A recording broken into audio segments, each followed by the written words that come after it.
Welcome to a new video.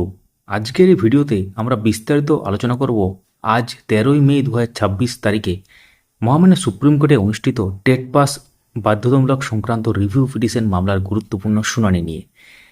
প্রায় 2 ঘন্টা ধরে চলা এই শুনানিতে উঠে এসেছে অনেক গুরুত্বপূর্ণ ব্যাপার। বিভিন্ন রাজ্যের পক্ষ থেকে আইনজীবীরা উপস্থিত ছিলেন এবং সেখানে NCT, RT act, retrospective effect এবং বিভিন্ন রাজ্যের শিক্ষকদের ভবিষ্যৎ নিয়ে বিভিন্ন ধরনের এখানে প্রসঙ্গ উঠে এসেছে। তো সম্পূর্ণভাবে ব্যাপারটা আপনারা জানতে পারবেন। কোনো সময় নষ্ট না করে সরাসরি চলে যাওয়া যাক ভিডিওতে।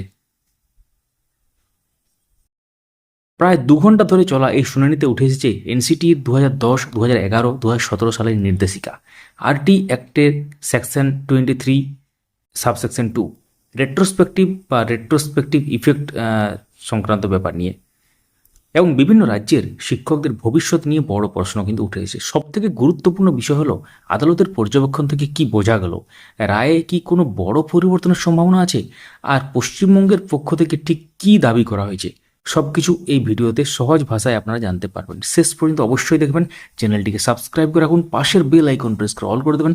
যারা ফেসবুক থেকে দেখছেন পেজটিকে ফলো করে রাখবেন। শুরু করা যাক। তো আজকের শুনানির মূল কেন্দ্রবিন্দু ছিল টেট পাস বাধ্যতামূলক করার নিয়ম এবং সেটি পুরনো শিক্ষকদের ক্ষেত্রে কিভাবে প্রযোজ্য হবে।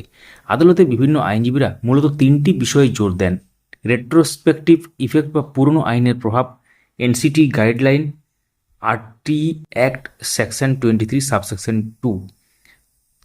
তাহলে রেট্রোস্পেক্টিভ ইফেক্ট সম্পর্কে কি বলা হয়েছে? শিক্ষকদের পক্ষে আইনজীবীরা যুক্তি দেন, যখন বহু শিক্ষক নিয়োগ পেয়েছিলেন তখন টেট বাধ্যতামূলক ছিল না বা বাস্তবে তা কার্যকর হয়নি। তাই পরে নতুন নিয়ম এনে পুরনো শিক্ষকদের উপর তা চাপিয়ে দেওয়া কতটা যুক্তিসঙ্গত সেই প্রশ্ন তোলা হয়। এরপর এনসিটি গাইডলাইন নিয়ে কি আলোচনা হয় বা কি প্রসঙ্গ উঠে আসে। আদালতে 2010, 2021, 2017 সালের এনসিটিই নির্দেশিকা উল্লেখ করা হয়। বিশেষভাবে বলা হয় 23শে আগস্ট 2010 থেকে যোগ্যতার নিয়ম কার্যকর হয়। পরে 2017 সালে এইচআরডি মিনিস্ট্রি সমস্ত রাজ্যকে চূড়ান্ত রিমাইন্ডার পাঠায়। আরটি অ্যাক্ট সেকশন নিয়ে কী হয়? বিচারপতিরা বারবার আরটি অ্যাক্ট সেকশন 23 সাবসেকশন 2 এর দিকে গুরুত্ব দেন। এই ধারার মাধ্যমে শিক্ষক যোগ্যতা ও টেট পাস সংক্রান্ত নিয়ম কার্যকর করার বিষয়টি আদালতে প্রধান আলোচ্য হয়ে ওঠে। বিভিন্ন রাজ্যের বক্তব্য এবার তুলে ধরেন বিভিন্ন আইনজীবীরা। মেঘালয় ও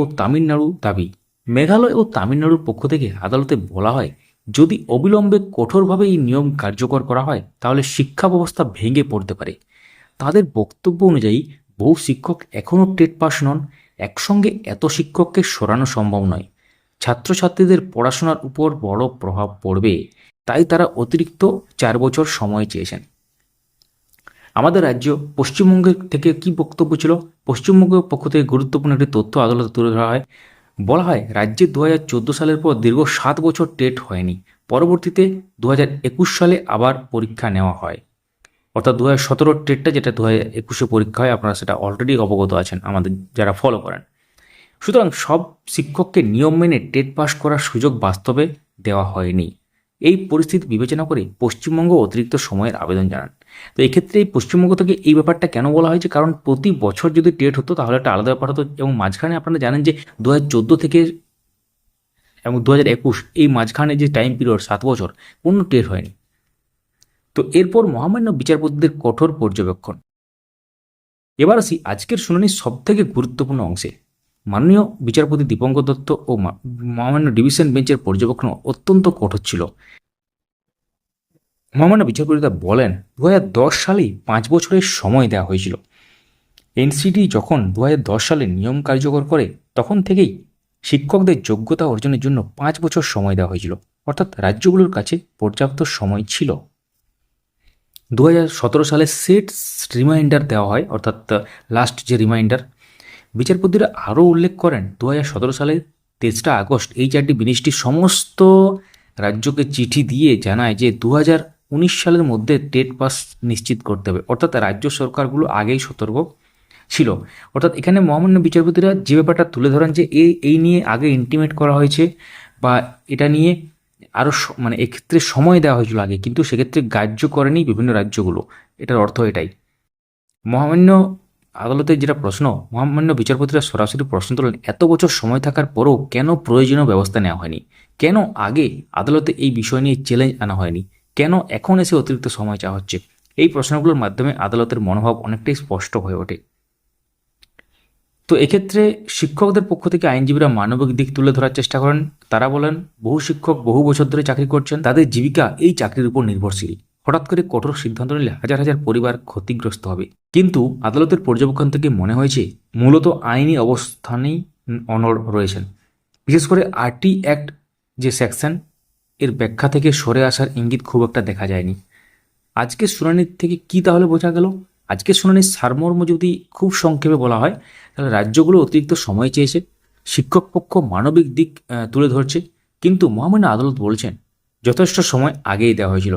ফলে বর্তমান পরিস্থিতিতে বড় ধরনের রায় পরিবর্তনের সম্ভাবনা খুব একটা স্পষ্ট নয়। তবে চূড়ান্ত সিদ্ধান্ত এখনও প্রকাশ হয়নি।